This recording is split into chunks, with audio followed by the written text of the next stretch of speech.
नमस्कार, welcome to nursing smart. Nursing smart के YouTube channel पर एक बार फिर से आप सभी लोगों का स्वागत है। दोस्तों, हम पढ़ रहे हैं एनाटॉमी फिजियोलॉजी। इसके पहले लेक्चर में हमने कुछ चीज़ें पढ़ी, उसी की कंटिन्यूटी में हम यहाँ पर पढ़ेंगे। दोस्तों, आज के इस लेक्चर में बॉडी या फिर किसी भी ऑर्गेनिजम्स के लेवल, किसी भी ऑर्गेनिज्म के क्या क्या लेवल होते हैं, उसकी लाइफ प्रोसेसेस क्या हैं, इन चीज़ों के बारे में दोस्तों हम यहाँ पर पढ़ेंगे। दोस्तों, किसी भी ऑर्गेनिज्म का सबसे पहला या बेसिक लेवल है केमिकल लेवल। ये किसी भी ऑर्गेनिज्म का बेसिक लेवल है। पहली चीज़ आप इसकी समझ लीजिएगा कि ये बेसिक लेवल है। दूसरी बात, किसका बना होता है ये बेसिक लेवल? अगर है तो किसका बना होता है ये लेवल? या तो एटम्स से बना हुआ है या फिर मॉलिक्यूल्स से बना हुआ है। जो टर्म्स, जैसी जैसी चीज़ें नई आपको मिलती जाएंगी, जो नॉन साइंस स्टूडेंट्स रहे हैं, जो चाहे से साइंस स्टूडेंट्स भी हैं, हम उनके लिए एक एक चीज़ एक्सप्लेन करते जाएंगे कि यहाँ पर एटम का मीनिंग क्या है और मॉलिक्यूल्स का मीनिंग क्या है। सबसे पहले हम दोस्तों देखेंगे एटम क्या होता है। मैं आपको इसकी सबसे सिंपल डेफिनेशन बताऊंगा। एटम क्या होता है? ये किसी भी मैटर की क्या है दोस्तों? स्मॉलेस्ट यूनिट है। समझिएगा, ये किसी भी मैटर की स्मॉलेस्ट यूनिट है। मतलब अब ये मैटर क्या है इसको भी मैं समझाऊंगा। मैं आपको होल्ड कीजिएगा दोस्तों एक बार। किसी भी मैटर की स्मॉलेस्ट यूनिट को ही हम क्या कहते हैं? एटम कहते हैं।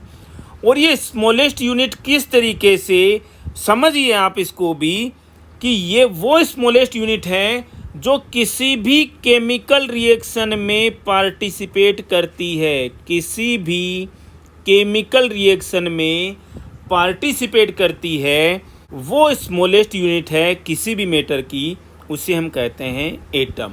अगर मैं इसको और तरीके से डिफाइन करूं कि मैटर की वो स्मॉलेस्ट यूनिट जो किसी भी केमिकल रिएक्शन में पार्टिसिपेट करती है, वही क्या है? एटम है। अब अगर आप किसी भी एटम के एग्जाम्पल्स की बात करो कि साहब एग्जाम्पल देख करके बताइए हमें तो कि किसी कोई एटम मतलब कैसे कैसे होते हैं। हमारी बॉडी के हिसाब से अगर देखें, हमारी बॉडी कौन कौन से एटम्स से बनी हुई है, जो मेन एटम्स कौन से हैं केमिकल लेवल पर, वो मैं आपको बता देता हूँ। Carbon, hydrogen, oxygen, nitrogen, calcium, phosphorus और सल्फर। दोस्तों, यहाँ पर आप देख सकते हैं ये 7 एटम्स हैं। हमारी बॉडी मेनली इन्हीं से बनी होती है। और अगर आप इसका यहाँ पर एक्रोनिम बनाएं तो ये क्या बन जाता है? कॉनकैप्स। किसी भी एटम को पहले ही, एलिमेंट को दोस्तों, एलिमेंट भी पढ़ेंगे, एलिमेंट क्या होता है। हम पहला जो अक्षर है दोस्तों, पहला अल्फ़ाबेट हमेशा कैपिटल ही होगा। सेकंड अल्फ़ाबेट जो है हमेशा क्या होगा दोस्तों? स्मॉल लेटर होगा। जैसे कैल्शियम में 2 अल्फ़ाबेट आए हैं तो पहला अल्फ़ाबेट कैपिटल होगा, दूसरा क्या होगा? स्मॉल होगा। ध्यान रखिएगा, बेसिक सी चीज़ें हैं दोस्तों। ये जो 7 चीज़ें हैं हमारी बॉडी के अंदर, 7 केमिकल्स हैं, एटमिक लेवल पर केमिकल्स हैं। इनमें से कार्बन, हाइड्रोजन, ऑक्सीजन और नाइट्रोजन, ये 4 जो हैं हमारी बॉडी का 96% कॉन्स्टिट्यूट करते हैं दोस्तों।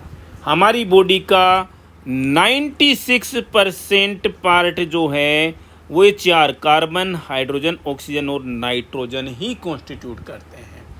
ये सारे के सारे एटम्स जो हैं हमारी बॉडी की, किसी भी ऑर्गेनिज्म की लाइफ को मेंटेन करने का काम करते हैं। अब दोस्तों, हमें थोड़ी सी चीज़ें और पता होनी चाहिए। किसी भी एटम के पार्ट्स क्या क्या होते हैं, हम और भी थोड़ा डिटेल में भी स्टडी करेंगे। ब्रीफ में मैं आपको बता देता हूँ कि किसी भी एटम के कौन कौन से पार्ट्स होते हैं। यहाँ देखिएगा दोस्तों, आपको नज़र जो आ रहा है, सेंटर में इसका न्यूक्लियस होता है। सेंटर में क्या है दोस्तों, इसका न्यूक्लियस है। बाहर में दोस्तों इसका क्या है, ये ऑर्बिट है।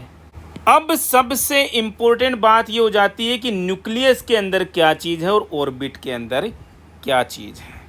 किसी भी एटम के न्यूक्लियस के अंदर दो चीज़ें हैं दोस्तों, और वो क्या क्या हैं। एक प्रोटॉन्स होते हैं, दूसरा क्या होते हैं, न्यूट्रॉन्स होते हैं। प्रोटॉन्स और न्यूट्रॉन्स होते हैं। ऑर्बिट के अंदर क्या होता है दोस्तों, इलेक्ट्रॉन्स होते हैं। अब यहाँ पर समझने वाली बात है दोस्तों कि प्रोटॉन्स तो क्या होते हैं। पी, प्रोटॉन्स का चार्ज कैसा होता है, न्यूट्रॉन्स का चार्ज कैसा होता है, और इलेक्ट्रॉन्स का चार्ज कैसा होता है। P for proton and P for positive, मतलब प्रोटॉन्स जो हैं वो पॉजिटिवली चार्ज्ड होते हैं। दूसरा न्यूट्रॉन्स, न्यूट्रॉन किससे बना हुआ है दोस्तों, समझ में आ रहा है, न्यूट्रल। न्यूट्रॉन का मतलब क्या है, न्यूट्रल, कोई फर्क नहीं पड़ता दुनिया में क्या हो रहा है, कोई चार्ज नहीं है इनका। क्या चार्ज है दोस्तों, जीरो। कोई पूछ भी सकता है आपको, न्यूट्रॉन का चार्ज क्या है, जीरो। क्यों, न्यूट्रल रहते हैं। पॉजिटिव चार्ज हो गया, जीरो हो गया, बचा क्या, इलेक्ट्रॉन्स। इलेक्ट्रॉन्स के ऊपर किसका चार्ज हो जाएगा दोस्तों, नेगेटिव चार्ज हो जाएगा। एग्जाम्स के लिए इम्पोर्टेंट है, हल्के में मत लीजिए। क्वेश्चंस आ रखे हैं दोस्तों, बेसिक साइंस के क्वेश्चन है, ऐसे क्वेश्चंस आ रखे हैं। जो चीज़ें पढ़ेगा इनको बेसिक से, वही आगे तक जाएगा। तो मैं आपको वापस बता दूं कि किसी भी एटम के सेंटर में न्यूक्लियस होता है, और इस न्यूक्लियस में दो स्ट्रक्चर्स हैं दोस्तों, क्या, प्रोटॉन्स और न्यूट्रॉन्स। प्रोटॉन्स पी, अब कैसे याद रखोगे प्रोटॉन का चार्ज क्या होता है, एक चीज़ याद रह गई, बाकी याद रह जाएंगी दोस्तों। P for proton and P for positive, मतलब प्रोटॉन्स का चार्ज पॉजिटिव होता है। एंड न्यूट्रॉन्स, न्यूट्रॉन्स नाम से समझ में आ रहा है दोस्तों, न्यूट्रल है, जीरो चार्ज। बचे कौन, इलेक्ट्रॉन्स। तो इलेक्ट्रॉन्स का चार्ज कैसा है दोस्तों, नेगेटिव चार्ज है। क्लियर है। दो और मोर, दो या दो से ज़्यादा कौन, एटम्स मिलकर के क्या बनाते हैं, मॉलिक्यूल बनाते हैं दोस्तों। दो या दो से ज़्यादा एटम्स मिलते हैं और मॉलिक्यूल्स बनाते हैं। हमारी बॉडी के हिसाब से अगर हम एग्जाम्पल्स देखें तो मॉलिक्यूल्स के एग्जाम्पल्स क्या क्या हैं। डीएनए जो है मॉलिक्यूल का एग्जाम्पल है, आरएनए जो है मॉलिक्यूल का एग्जाम्पल है, ग्लूकोज जो है मॉलिक्यूल का एग्जाम्पल है। एमिनो एसिड्स दोस्तों हम पढ़ते हैं, किसका एग्जाम्पल है, मॉलिक्यूल्स का एग्जाम्पल है। तो समझिएगा, मॉलिक्यूल्स की डेफिनेशन, दो या दो से ज़्यादा एटम्स मिलकर के मॉलिक्यूल बनाते हैं। हमारी बॉडी में भी एग्जाम्पल देखें तो डीएनए हो गया, आरएनए हो गया, ग्लूकोज, एमिनो एसिड्स, बहुत सारे मॉलिक्यूल्स के एग्जाम्पल्स हैं। अभी एटम की डेफिनेशन पढ़ते हुए हमारे सामने एक शब्द आया, कौन, मैटर। और मैटर का मतलब क्या है, कोई भी सब्सटेंस जिसका मास होता है। मास का मतलब वजन नहीं होता दोस्तों, फिजिक्स के हिसाब से मास का मीनिंग अलग है दोस्तों, जिसे हिंदी में बोलते हैं द्रव्यमान। ऐसा कोई भी सब्सटेंस जिसमें मास होता है, जिसका कोई मास होता है और जो जगह घेरता है, टेक्स अप द स्पेस, उससे ही हम क्या कहते हैं, मैटर कहते हैं। ये दोस्तों सिंपल सी डेफिनेशन है किसी मैटर की कि जो जिसका मास होता है और जो जगह घेरता है उसे हम मैटर कहते हैं। कोई भी चीज़ दोस्तों, फिलहाल मैं ब्लैक बोर्ड के ऊपर लिख रहा हूँ, इसका मास भी है, ब्लैक बोर्ड है दोस्तों, इसका मास भी है, जगह भी घेर रहा है, मैटर है। जिस पेन से मैं लिख रहा हूँ उसका मास भी है, जगह भी घेर रहा है, मैटर है दोस्तों। आई होप आपको मैटर की डेफिनेशन भी समझ में आ रही होगी। दोस्तों हमने सबसे बेसिक लेवल पढ़ा chemical level. Chemical level living level नहीं है दोस्तों। अब हम लिविंग लेवल पर आएंगे। सेलुलर लेवल, सेलुलर लेवल का मतलब क्या हो गया? जो लेवल सेल से बना हुआ है, सेल्स का डिस्कशन करेंगे हम इसमें। सेलुलर लेवल किससे बना हुआ है दोस्तों? सेल्स से बना हुआ है। अब कोई भी आपको पूछता है सेल की डेफिनेशन, सेल की डेफिनेशन क्या है दोस्तों? ये हमारी बॉडी की स्मॉलेस्ट यूनिट है। स्मॉलेस्ट यूनिट तो दोस्तों हमने एटम को भी बोला, ठीक है। तो इसमें और उसमें क्या डिफरेंस है? ये स्मॉलेस्ट यूनिट किस हिसाब से है? स्ट्रक्चर के हिसाब से भी है और फंक्शन के हिसाब से भी है। मैं बेसिक लैंग्वेज में बताऊं तो स्ट्रक्चर और फंक्शन के हिसाब से हमारी बॉडी की स्मॉलेस्ट यूनिट को ही हम क्या कहते हैं? सेल कहते हैं। इसीलिए इसकी डेफिनेशन हम क्या लिखते हैं? Structural and functional unit of our body is a cell. दूसरी बात, ये हमारी बॉडी की स्मॉलेस्ट लिविंग यूनिट है। स्मॉलेस्ट लिविंग यूनिट है दोस्तों ये। कौन? सेल। अगर हम इसके एग्जांपल्स की बात करें तो आपको पता है दोस्तों हमारी बॉडी के अंदर बहुत तरीके की सेल्स हैं। नर्व सेल्स हम पढ़ते हैं, मसल सेल्स हैं दोस्तों हमारी बॉडी के अंदर, जर्म सेल्स हैं दोस्तों हमारी बॉडी के अंदर। तो बहुत सारी तरीके की सेल्स हैं हमारी बॉडी में जो कि सेलुलर लेवल पर काम करती हैं। अब बात आती है दोस्तों टिश्यू लेवल की, मतलब कि टिश्यू पढ़ेंगे हम इसके अंदर कि टिश्यू की डेफिनेशन क्या होती है। टिश्यू की मैं आपको बहुत ही सिंपल डेफिनेशन बता दूं। टिश्यू का मतलब क्या है? ग्रुप ऑफ सेल्स, यानी कि सेल्स के ग्रुप को ही हम टिश्यू कहते हैं। क्या ये डेफिनेशन इनफ है क्या? मैं एग्जाम्पल के हिसाब से अगर आपको बताऊं, आप मेरे क्लासरूम में बैठे हो, मान लीजिए इतने सारे मेरे बच्चे मेरे क्लासरूम के अंदर बैठे हुए हैं दोस्तों। इनमें से जो बच्चे एक ही तरीके के हैं, जो बच्चे एक ही तरीके के हैं वो एक ग्रुप बना लेंगे थोड़े ही दिनों में, और क्या करेंगे? एक ही तरीके से वहाँ पर रहेंगे, एक ही तरीके से पढ़ाई करेंगे, तो क्या उनका एक अलग ग्रुप बन जाता है। तो इसी तरीके से टिश्यू का मतलब भी क्या है? Group of cells. और वो कौन सी ग्रुप ऑफ सेल्स हैं दोस्तों? Same kind of group of the cells, same kind, एक ही तरीके की। किस लिए उन्होंने ग्रुप बनाया? एक साथ में काम करने के लिए। कैसा काम करती हैं? एक साथ काम करती हैं कोई भी पर्टिकुलर फंक्शन परफॉर्म करने के लिए। टिश्यू का मतलब वो ग्रुप ऑफ सेल्स जो कि एक ही तरीके की होती हैं और कोई पर्टिकुलर फंक्शन करने के लिए साथ में ग्रुप बनाती हैं, वही क्या है दोस्तों? टिश्यू है, ग्रुप ऑफ सेल्स। लेकिन किन का ग्रुप ऑफ सेल्स? जो कि एक ही तरीके की, सेम काइंड। ये बहुत इंपॉर्टेंट चीज़ है, same kind of the cells. किस लिए? पर्टिकुलर फंक्शन परफॉर्म करने के लिए, उससे हम कहते हैं टिश्यू। तो दोस्तों क्या कोई टाइप्स हैं क्या टिश्यू के हमारी बॉडी के अंदर? जी, हमारी बॉडी के अंदर 4 तरीके के टिश्यू हैं जिन्हें हम टिश्यू के अंदर पढ़ेंगे। नाम सबको पता होने चाहिए। कौन कौन से हैं दोस्तों?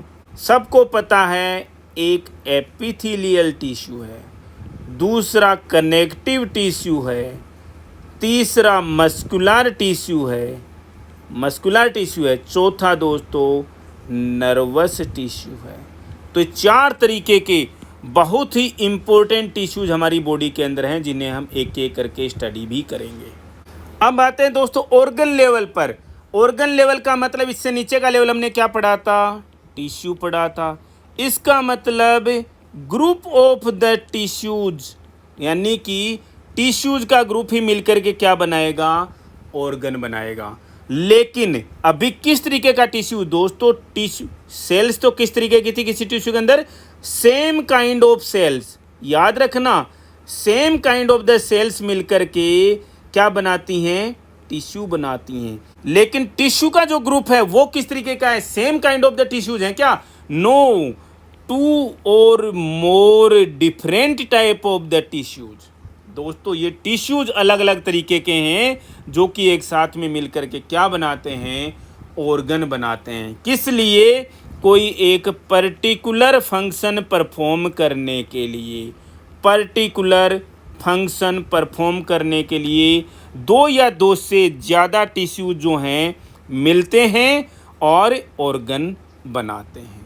याद रखिएगा, एग्जाम्पल सबको पता है, हार्ट भी दोस्तों एक ऑर्गन है, ब्रेन एक ऑर्गन है, स्टोमक ऑर्गन है, लंग्स ऑर्गन है दोस्तों, लिवर ऑर्गन है, सबको पता है। थोड़ा सा रिपीट कर दूं दोस्तों, टिश्यू की बात करते हैं तो सेल्स का ग्रुप है, और ऑर्गन की बात करते हैं तो टिश्यूज का ग्रुप है। लेकिन टिश्यू में same kind of the cells होती हैं, लेकिन ऑर्गन के अंदर दो या दो से अधिक अलग अलग तरीके के टिश्यूज होते हैं और साथ में मिलकर के पर्टिकुलर फंक्शन परफॉर्म करते हैं, उसे हम ऑर्गन कहते हैं। ऑर्गन सिस्टम क्या चीज़ है? ऑर्गन्स मिलकर के, कैसे ऑर्गन्स दोस्तों, जो कि एक ही तरीके का, अलग अलग ऑर्गन्स होंगे, ऑब्वियस सी बात है, एक ही ऑर्गन तो हो नहीं सकता बॉडी के अंदर दोस्तों, एक तरीके का एक या दो ही ऑर्गन है दोस्तों। तो ऑर्गन्स जो हैं आपस में मिलकर के क्या बनाते हैं? ऑर्गन सिस्टम बनाते हैं। लेकिन ये कौन से ऑर्गन्स जो कि सेम फंक्शन कर रहे हैं, एक पर्टिकुलर फंक्शन कर रहे हैं? मान लीजिए किसी का एग्जाम्पल ले लीजिए, डाइजेस्टिव सिस्टम। एग्जाम्पल ले लिया दोस्तों हमने डाइजेस्टिव सिस्टम का। डाइजेस्टिव सिस्टम के अंदर दोस्तों माउथ से लेकर के एनस तक के सारे ऑर्गन्स आ गए। इसका मतलब यहाँ से इन सब का एक ही काम है, और वो क्या काम है दोस्तों? डाइजेशन। इसलिए ये सारे के सारे ऑर्गन्स मिलकर के, डिफरेंट ऑर्गन्स मिलकर के एक ग्रुप बना लेते हैं, और इसे हम कहते हैं सिस्टम या ऑर्गन सिस्टम। लास्ट में आता है दोस्तों ऑर्गेनिज्म, यानी कि जितने भी सिस्टम्स हैं हमारी बॉडी के अंदर, जितने भी ऑर्गन सिस्टम्स हैं, हम चाहे से इंटीग्यूमेटरी सिस्टम पढ़ लें, डाइजेस्टिव सिस्टम पढ़ लें, रेस्पिरेटरी सिस्टम पढ़ लें, रिप्रोडक्टिव पढ़ लें, एंडोक्राइन सिस्टम पढ़ लें, यूरिनरी सिस्टम पढ़ लें, सारे के सारे सिस्टम्स मिल कर के बॉडी बनाते हैं या ऑर्गेनिज्म बनाते हैं। और ये सारे सिस्टम एक दूसरे से कैसे स्ट्रक्चर के मामले में भी और फंक्शन के मामले में भी एक दूसरे से रिलेटेड हैं। अब दोस्तों एक बहुत ही इंपॉर्टेंट टॉपिक पढ़ेंगे, basic life processes. Basic life processes कौन कौन सी हैं दोस्तों? 6 प्रोसेसेस के बारे में पढ़ेंगे, और उनमें से अगर हमारी लाइफ में एक भी हॉल्ट हो जाए तो लाइफ एंड हो जाती है। सबसे पहली लाइफ प्रोसेस में आती है दोस्तों, वो क्या है? मेटाबॉलिज्म। अब मेटाबॉलिज्म का मीनिंग क्या है? हमारी बॉडी के अंदर जितनी भी केमिकल रिएक्शंस चल रही हैं दोस्तों, बॉडी के अंदर जितनी भी केमिकल रिएक्शन चल रही हैं, उन सब का जो सेट है उसे ही हम क्या कहते हैं? मेटाबॉलिज्म कहते हैं। यानी कि हमारी बॉडी के अंदर लाइफ को मेंटेन करने के लिए, और ये केमिकल रिएक्शंस क्यों हो रही हैं? लाइफ को मेंटेन करने के लिए। मतलब आप अच्छे से समझिएगा दोस्तों, हमारी बॉडी के अंदर लाइफ को मेंटेन करने के लिए जितनी भी केमिकल रिएक्शन चल रही हैं, उन केमिकल रिएक्शंस के सेट को मेटाबॉलिज्म कहते हैं। अब समझिए आप, इससे और भी इम्पोर्टेंट चीज़ कि मेटाबॉलिज्म जो है, ये केमिकल रिएक्शंस जो हैं वो 2 तरीके की हैं। किस किस तरीके की? एक केमिकल रिएक्शंस की कैटेगरी है कैटाबॉलिज्म। दूसरी तरीके की केमिकल रिएक्शंस हैं वो, उनको क्या बोलते हैं हम? एनाबॉलिज्म। अब समझने की कोशिश कीजिए दोस्तों, कैटाबॉलिज्म, केटा कैसा लग रहा है दोस्तों? एग्जाम में मत लिख देना ऐसे। केटा मतलब काटने जैसा फील आ रहा है क्या इससे? केटा का मतलब होता है काटना, तोड़ना। इसका मतलब इसमें वो केमिकल रिएक्शंस हैं जो कि ब्रेक डाउन का काम करती हैं। समझिएगा दोस्तों, वो सारी के सारी केमिकल रिएक्शंस जो कि ब्रेक डाउन करती हैं, ब्रेक डाउन का काम करती हैं। ब्रेक डाउन किसका किया जा सकता है? हमेशा बड़ी चीज़ों को ही तोड़ा जा सकता है दोस्तों, हमेशा बिगर मॉलिक्यूल्स को ही तोड़ा जाता है। तोड़ करके क्या बनाएंगे? Smaller molecules. समझिएगा दोस्तों, बिगर मॉलिक्यूल्स को तोड़ करके स्मॉलर मॉलिक्यूल्स में कन्वर्ट करना, या फिर दूसरे शब्दों में कॉम्प्लेक्स मॉलिक्यूल्स को तोड़ करके सिंपलर सब्सटेंसेज में कन्वर्ट करना ही क्या है? कैटाबॉलिज्म है। आई होप समझ में आ रही है आपको चीज़ें। कैटाबॉलिज्म का मीनिंग याद रखना, काटने से। काटने का मतलब ब्रेक डाउन। ब्रेक डाउन किसका किया जा सकता है दोस्तों? हमेशा बिगर मॉलिक्यूल्स को स्मॉलर मॉलिक्यूल्स में, या फिर कॉम्प्लेक्स मॉलिक्यूल्स को सिंपलर मॉलिक्यूल्स में तोड़ना ही क्या है? कैटाबॉलिज्म है। अब कैटाबॉलिज्म का एक मंत्र और समझना दोस्तों इसके अंदर। मतलब हमने क्या पढ़ा? कॉम्प्लेक्स को हमने किस में तोड़ दिया? सिंपल में। या फिर बिगर को किस में तोड़ दिया? स्मॉल में। ठीक है। एग्जाम्पल्स बॉडी के अंदर देखना दोस्तों। आपने क्या खाया? खाना खाया, जिसमें सबसे बड़ा पार्ट क्या है? सबसे बड़ा पार्ट हमारे खाने का क्या है दोस्तों? कार्बोहाइड्रेट्स। ये कार्बोहाइड्रेट दोस्तों बिगर मॉलिक्यूल्स हैं। जैसे मान लीजिए आप स्टार्च खा रहे हो, ठीक है, बिगर मॉलिक्यूल है। सुक्रोज खा रहे हो दोस्तों, चीनी खा रहे हो, बिगर मॉलिक्यूल है। उसको तोड़ करके स्मॉलर मॉलिक्यूल्स मान लीजिए किस में तोड़ दिया? ग्लूकोज में तोड़ दिया डाइजेशन से। इससे हम बोलते हैं कैटाबॉलिज्म। ये एक तरीके की कैटाबॉलिक रिएक्शन है। कैटाबॉलिक रिएक्शन में हमेशा क्या होगा? बिगर मॉलिक्यूल जब सिंपल मॉलिक्यूल में बदलता है तो साथ में एनर्जी रिलीज होती है दोस्तों। तोड़ने में हमेशा एनर्जी रिलीज होगी। जब भी कोई चीज़ टूटती है तो दोस्तों क्या होता है? धमाका होता है। समझ रहे हो ना दोस्तों? आप बड़ी चीज़ को तोड़ोगे तो क्या होगी दोस्तों? धमाका होता है, आवाज़ होती है। और वो आवाज़ किस चीज़ में है दोस्तों? किस फॉर्म में है? एनर्जी में हमेशा। ये भी बहुत इंपॉर्टेंट पॉइंट है, समझिएगा आप इसको। का बिगर मॉलिक्यूल को जब स्मॉलर मॉलिक्यूल में तोड़ देते हैं तो एनर्जी भी साथ में रिलीज होती है। ऐसे ही आप और समझिए दोस्तों, प्रोटीन्स जो हैं वो बिगर मॉलिक्यूल्स हैं। किस में टूट जाते हैं? एमिनो एसिड्स में टूट जाते हैं। फैट्स जो हैं वो किस में टूट जाते हैं दोस्तों? फैटी एसिड्स और ग्लिसरॉल में टूट जाते हैं। तो समझने की कोशिश कीजिए दोस्तों आप इनको, कि ये सारी की सारी टूटने की प्रोसेसेस हैं, जिसे हम क्या बोलते हैं? कैटाबॉलिज्म बोलते हैं। दूसरी मेटाबॉलिज्म की क्या प्रोसेस है दोस्तों? एनाबॉलिज्म। एनाबॉलिज्म का मतलब, कैटाबॉलिज्म का मतलब था काटना, ब्रेक डाउन। एनाबॉलिज्म का मतलब उसका उल्टा क्या हो जाएगा दोस्तों? बिल्डिंग अप, मतलब कि बनाना। किसको बनाया जाएगा? स्मॉलर से बिगर मॉलिक्यूल्स बनाए जाते हैं। मतलब सिंपल से कॉम्प्लेक्स बनाना ही क्या है? एनाबॉलिज्म है। आप आई होप आप लोग समझ रहे हैं। सिंपल से, अब समझिएगा दोस्तों, सिंपल से कॉम्प्लेक्स बनाओगे तो एनर्जी लगती है, बनती नहीं है। एनर्जी लगेगी दोस्तों। आप थोड़ा थोड़ा जोड़ोगे ना, कैसे जुड़ेगा? एनर्जी लगाओगे तो जुड़ेगा। अभी से थोड़ा थोड़ा पढ़ोगे तो, और ये कॉम्प्लेक्स बनेगा और फिर ये एनाबॉलिज्म का प्रोसेस है। ठीक है। इसमें हमेशा एनर्जी यूज होगी दोस्तों, लगेगी। एनाबॉलिज्म के आप एग्जाम्पल्स देखिए दोस्तों। मान लीजिए बॉडी के अंदर हमने लास्ट टाइम डिस्कस किया, ग्लूकोज ज़्यादा इकट्ठा हो गया। लीवर उसको क्या करता है? बॉडी के अंदर स्टोर कर देगा। किस फॉर्म में? ग्लाइकोजन की फॉर्म में। ग्लूकोज कैसा है दोस्तों? बहुत ही सिंपल मॉलिक्यूल है। ग्लाइकोजन कॉम्प्लेक्स मॉलिक्यूल है दोस्तों। अब आपसे कोई पूछे सिंपल से कॉम्प्लेक्स बन गया, इसका मतलब यही एनाबॉलिज्म है। दूसरी बात, ग्लाइकोजन बना है, इसलिए इस प्रोसेस को हम ग्लाइकोजिनेसिस कहते हैं। कोई पूछ ले ग्लाइकोजिनेसिस कैसी प्रोसेस है? कैटाबॉलिज्म है या एनाबॉलिज्म है? ये एनाबॉलिज्म है दोस्तों। आई होप समझ में आ रहा है। ग्लाइकोजिनेसिस कौन करता है? लीवर करता है। किसकी प्रेजेंस में करता है? इंसुलिन की प्रेजेंस में करता है। लास्ट वीडियो देखिएगा दोस्तों बहुत अच्छे से, बहुत सारे इंपॉर्टेंट क्वेश्चन हैं इसके अंदर। तो ऐसे ही रिवर्ट कर लीजिए। एमिनो एसिड्स मिलकर के प्रोटीन्स बना देते हैं।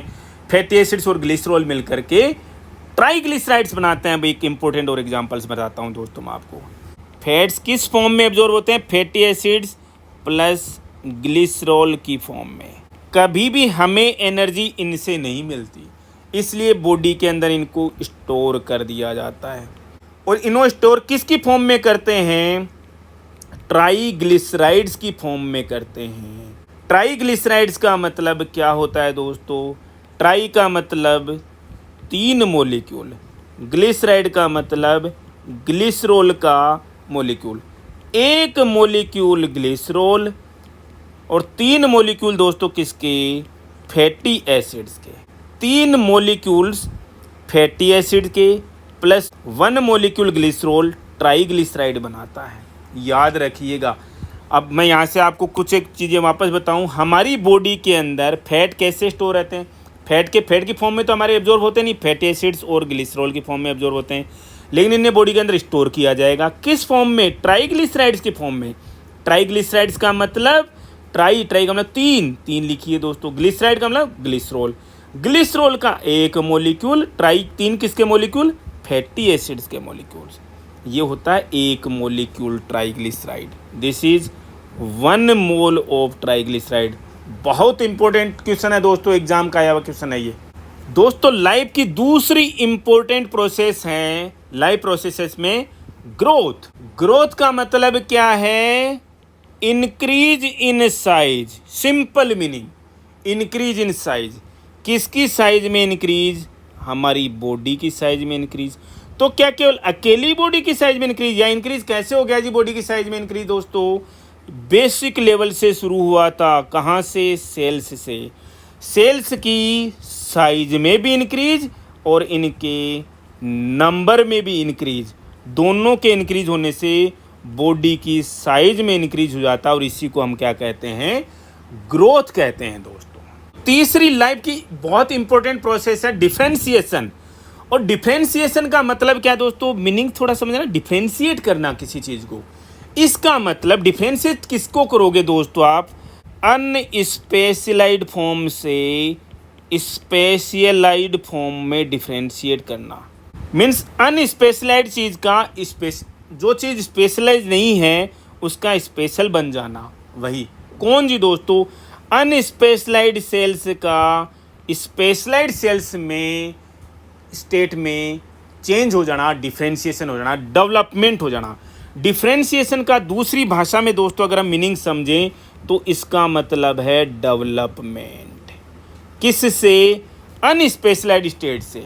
अनस्पेशलाइज्ड स्टेट ऑफ सेल से स्पेशलाइज्ड स्टेट ऑफ सेल्स में डेवलपमेंट हो जाना ही क्या है, डिफरेंशिएशन है। मीनिंग मैं आपको समझाऊं दोस्तों, आरबीसीज कहाँ बन गई, बोन मेरो के अंदर बन गई। डब्ल्यूबीसीज कहाँ बन गई, बोन मेरो के अंदर बन गई। और भी कोई सेल्स दोस्तों जहाँ पर भी पैदा होती हैं, शुरू में वो कैसी होती हैं, अनडिफरेंशिएटेड होती हैं, अनस्पेशलाइज्ड होती हैं, ठीक है। वो धीरे धीरे करके स्पेशलाइज्ड स्टेट में आती हैं, डेवलपमेंट करके, डिफरेंशिएट करके। कैंसर के केसेज में सेल्स की जो ग्रोथ होती है वो सेल्स कैसी होती हैं, अनस्पेशलाइज्ड सेल्स होती हैं दोस्तों। अगर वो स्पेशलाइज्ड होती हैं और फिर ज़्यादा ग्रोथ है तो बिनाइन ट्यूमर है दोस्तों। अनस्पेशलाइज्ड, एक डायलॉग सुना है दोस्तों, थोथा चना बाजे घड़ा, ठीक है ना। तो ये वाली स्थिति है दोस्तों, यहाँ पर अनस्पेशलाइज्ड सेल्स की रैपिडली डिवीजन करती हैं फिर अपना ये। तो आई होप आपको समझ में आया होगा कि डिफरेंशिएशन का मतलब क्या है, डेवलपमेंट। किसका डेवलपमेंट, सेल्स का डेवलपमेंट। कहाँ से, अनस्पेशलाइज्ड स्टेट से स्पेशलाइज्ड स्टेट में डेवलपमेंट। अगर हम बॉडी को भी देखें, जाइगोट से एम्ब्रियो बनना, फिर फीटस बनना, फिर नियोनेट, इन्फेंट, चाइल्ड, एडल्ट, ये सारे डिफरेंशिएशन के एग्जांपल्स हैं दोस्तों, सारी प्रोसेसेस जो हैं। चौथी इंपॉर्टेंट लाइफ प्रोसेस का नाम है दोस्तों रिप्रोडक्शन।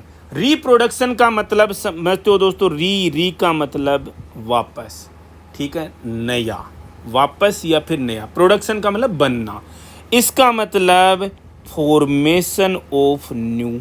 ऐसा ही तो मतलब हो गया दोस्तों, formation of new, production of new. क्या न्यू भाई, किस चीज़ को बनाना है आपको नया, मतलब क्या चीज़ नई बनानी है आपको, मतलब कि नई सेल्स बनाना, बॉडी के अंदर नई सेल्स बनाना। और क्यों बनाना पता होनी चाहिए आपको। हम नई सेल्स बॉडी के अंदर क्यों बनाती हैं दोस्तों, हम या तो हम टिश्यू की ग्रोथ के लिए बनाते हैं पहली चीज़, या फिर कोई टिश्यू रिपेयर करने के लिए बनाते हैं जो कि डैमेज हो गया है, या फिर प्रोडक्शन ऑफ न्यू इंडिविजुअल के लिए बनाते हैं। क्लियर है। रिप्रोडक्शन का मतलब क्या था, प्रोडक्शन ऑफ न्यू, क्या बनाना नया, नई सेल्स बनाना। क्यों बनाते हैं दोस्तों हम नई सेल्स, या तो टिश्यू की ग्रोथ करने के लिए, छोटा बच्चा है तो टिश्यू बढ़ेगा उसका, टिश्यू की ग्रोथ के लिए। कोई टिश्यू डैमेज हो गया, उसको रिपेयर करने के लिए नई सेल्स बनानी पड़ेंगी जो सेल्स ख़त्म हो गई, या फिर नए इंडिविजुअल का प्रोडक्शन करना है न्यू इंडिविजुअल के लिए। तो ये सारी की सारी तीनों चीज़ें हैं वो रिप्रोडक्शन के अंदर ही आती हैं। रिप्रोडक्शन का मतलब सिंपली ये ऐसा नहीं है दोस्तों कि नई जनरेशन पैदा करना, नो, ये तीनों चीज़ें आती है रिप्रोडक्शन के अंदर हेल्थ साइंसेज में। पांचवी लाइफ प्रोसेस है दोस्तों बहुत ही इंपॉर्टेंट, रिस्पॉन्सिवनेस। रिस्पॉन्सिवनेस का मतलब क्या हुआ? रिस्पॉन्ड करना। सिंपली अगर बताऊं, रिस्पॉन्ड किसको करते हो जी? आपको कोई बुरा भला कह दे तो आप तुरंत का तुरंत रिस्पॉन्ड करते हो, ठीक है ना। लेकिन अगर एक एग्जांपल दे दूं कि आपके बारे में कभी भी कुछ बोला जा रहा है, रिस्पॉन्ड करना ज़रूरी है। और रिस्पॉन्ड वर्बल ही नहीं होता। अभी इसका मतलब ये नहीं कि आपको किसी ने गाली दी तो आप भी उसको गाली दो। नो दोस्तों, नॉन वर्बल रिस्पॉन्स भी होता है। कैसे? घर में नहीं होते रिश्तेदारों में, बुआ फूफा जी, मौसा जी, और बेटा हो गई नौकरी लग गई, बेटा नर्सिंग ऑफिसर बन गए। मैं कह रहा हूँ दोस्तों, ईगो हर्ट होना चाहिए तुरंत का तुरंत, और रिस्पॉन्ड करना चाहिए। कैसे? अपने आप को इस काबिल बनाओ, प्रिपेयर करो अपने आप को कि जॉब लग के बताइए उनको, नर्सिंग ऑफिसर बन के बताइए, और ये होगा उनको एक्चुअल में रिस्पॉन्ड करना, एक्चुअल में रिस्पॉन्सिवनेस। आपका अगर ईगो हर्ट नहीं हुआ और आप बोलोगे सर ईगो तो इतना रखना नहीं चाहिए, मैं कह रहा हूँ आपके ईगो का लेवल इतना हाई होना चाहिए कि उसको नॉन वर्बली आप रिस्पॉन्ड कीजिए। आप उसको, जो कोई आपको बोलता है कि बेटा क्या हो, क्या बन गए, कोई दिक्कत नहीं है दोस्तों। अपने पोटेंशियल को इतना मजबूत बनाओ, अपने आप को इतना काबिल बनाओ, इतना ज़बरदस्त रिस्पॉन्ड करो कि रिजल्ट सबके सामने होना चाहिए। अब आते हैं, ये रिस्पॉन्सिवनेस भी वही रिस्पॉन्सिवनेस है। अगर रिस्पॉन्सिवनेस नहीं है आपकी बॉडी के अंदर, मतलब समझ सकते हो दोस्तों, लाइव में और डेड में कोई डिफरेंस नहीं है। फिर रिस्पॉन्सिवनेस नहीं है तो मैंने बताया 6 की 6 में से कोई भी एक रुक गई तो लाइफ हॉल्ट हो जाती है हमारी। और सिंपल मैं आपको इसका मीनिंग बताऊं दोस्तों, रिस्पॉन्सिवनेस का मतलब बताऊं, आपकी बॉडी के अंदर कोई चेंज आया, आपकी बॉडी के अंदर कोई चेंज आया, अगर आपकी बॉडी उसको डिटेक्ट नहीं कर पाई, मतलब कि फूफा जी ने क्या बोला आप समझ ही नहीं पाए कि क्या तंज मार गए फूफा जी आपको, अगर आपकी बॉडी डिटेक्ट नहीं कर पाई उसको और फिर उसको रिस्पॉन्ड नहीं कर पाई तो लाइफ नहीं है। बॉडी में किसी भी चेंज को डिटेक्ट करना और उस चेंज को रिस्पॉन्ड करना ही क्या है? रिस्पॉन्सिवनेस है। मतलब जैसे बॉडी का टेम्परेचर कम हुआ, ज़्यादा हुआ, बॉडी को पता लगना ज़रूरी है कि नहीं है? यस है। स्किन डिटेक्ट करेगी बॉडी टेम्परेचर में इंक्रीज और डिक्रीज को, और क्या होगा दोस्तों? उसको रिस्पॉन्ड करना ज़रूरी है। That is only responsiveness. दोस्तों लास्ट में जो लाइफ के प्रोसेस पढ़ते हैं हम यहाँ पर, मूवमेंट का मतलब सबको समझ में आता है, मूव करना, मोशन या मूव करना। मूव दोस्तों, बॉडी हमारी एक साथ में मूव करती है दोस्तों, हमारी होल बॉडी मूव करती है। इसका ऑर्गन भी मूव करता है कोई, इसकी सेल्स भी मूव करती हैं दोस्तों, पता है सबको। सेल्स के अंदर की जो स्ट्रक्चर्स हैं वो भी मूव करती हैं, ऑर्गेनल्स भी मूव करते हैं, यही मूवमेंट है। एग्जाम्पल के लिए हमारी दोनों लेग्स कोऑर्डिनेटेड वे में मूव करती हैं तो हमारी फिर बॉडी भी मूव करती है। ऑर्गन की बात करें दोस्तों, गोल ब्लेडर के अंदर क्या रहता है? बाइल रहता है। बाइल रिलीज होना चाहिए दोस्तों, कहाँ पर? जीआई ट्रैक्ट में जाना चाहिए सीबीडी के थ्रू। तो गोल ब्लेडर क्या करता है दोस्तों? स्क्वर्ट करता है, स्क्वीज होता है एक तरीके से ना, और सीबीडी के थ्रू जीआई ट्रैक्ट के अंदर जाता है। सेल्स की बात करें दोस्तों, सेल्स कौन मूव करती हैं? डब्ल्यूबीसीज मूव करती हैं, स्पर्म सेल्स भी मूव करती हैं दोस्तों, ठीक है। इन्फेक्शन को कंट्रोल करने के लिए डब्ल्यूबीसीज मूव करती हैं। सेल की जो स्ट्रक्चर्स हैं वो ऑलरेडी अंदर में मूव करती रहती हैं। तो ये मूवमेंट भी लाइफ का एक प्रोसेस है दोस्तों। हमने जितने 6 प्रोसेसेस पढ़े, मेटाबॉलिज्म पढ़ा हमने, ग्रोथ पढ़ी हमने, फिर तीसरा डिफरेंशिएशन पढ़ा, फोर्थ हमने रिप्रोडक्शन पढ़ा, फिफ्थ हमने रिस्पॉन्सिवनेस पढ़ा, और 6th नंबर पे हमने ये मोमेंट पढ़ी। इनमें से कोई भी एक प्रोसेस अगर हॉल्ट हो गया तो लाइफ भी हॉल्ट हो जाती है, सेल ख़त्म हो जाएगी, टिश्यू ख़त्म हो जाएगा, बॉडी ख़त्म हो जाएगी। दोस्तों वीडियो के लास्ट में एक छोटे से टर्म के साथ में एंड करेंगे इस वीडियो को। ऑटोप्सी का मीनिंग क्या होता है? ऑटोप्सी का मीनिंग क्या है दोस्तों? पढ़ा होगा, सब लोग पढ़ते हैं। ऑटोप्सी का मतलब ये पोस्टमार्टम एग्जामिनेशन है। Postmortem examination. पोस्ट का मतलब आफ्टर, बाद में। मॉर्टम का मतलब डेथ। डेथ के बाद में बॉडी का एग्जामिनेशन करना ही क्या है? पोस्टमार्टम एग्जामिनेशन और ऑटोप्सी कहलाता है। कैसे करते हैं दोस्तों इसका एग्जामिनेशन? डिसेक्शन से करते हैं। किसका डिसेक्शन करते हैं दोस्तों? इंटरनल ऑर्गन्स का डिसेक्शन करते हैं। इंटरनल ऑर्गन्स को हम क्या बोलते हैं दोस्तों? विसरा। विसरल ऑर्गन्स, विसरा, इसी को बोलते हैं इंटरनल ऑर्गन्स को, विसरा की स्टडी क्यों कर रहे हैं दोस्तों? ये हम कोज ऑफ डेथ का पता लगाने के लिए, कोज ऑफ डेथ का पता लगाने। इसका मतलब डेफिनेशन क्या हुई? कोज ऑफ डेथ डिटरमाइन करने के लिए इंटरनल ऑर्गन्स मीन्स विसरा को डिसेक्ट करके उसकी स्टडी करना ही क्या कहलाता है? ऑटोप्सी कहलाता है। वापस हाजिर होंगे नए लेक्चर के साथ में, तब तक के लिए धन्यवाद। Thanks a lot for watching video.